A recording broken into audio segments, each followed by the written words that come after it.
جوان عفرین برتکا خو نشاندانه دبیجن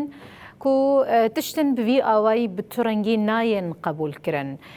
400 مالبات و گریان کوبانی قاشو مگو دی آرامی و اولهی لوی دری وگره لهگر ببویرین تککسی و فردی دیساش خور لحنجتان دگرن و ایریشی کردان بکن امی هرتم لسر پیابن هم فيت اشتاق قابل نوغن هم حلب وادبه هم العفرينه يعني ملاتي ماتي اشكنجه كرن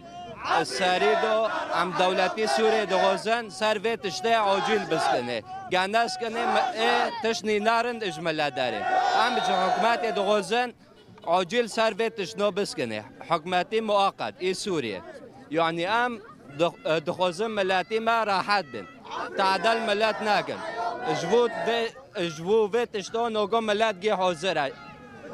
يعني جنجي ما حطود السولي سي سولي جي اشكنجا دكن ام حكمات رو قابل نوكن يعني حلب واكرن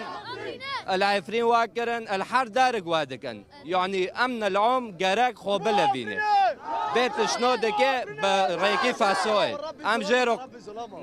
قابل نوكن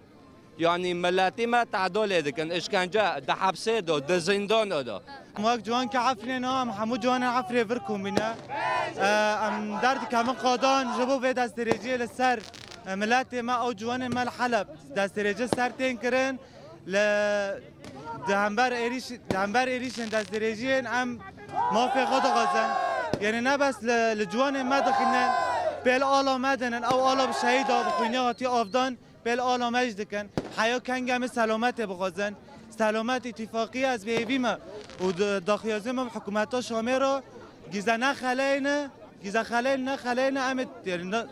بین کنه ام وچتی بسکنن یعنی به جهده خوب سکنن حیاة کنگ یعنی او ملت چهار عائله چه عفرینه على اساس به سلامی چیه در چیه او ملت نه دیسا و دربه دبینه دیسا و اسکنجه دبینه هدی بس حیاة قرار دار نکه حیا سلامیک نافر مالبات تا چه نبه همه هر روز کلا نابن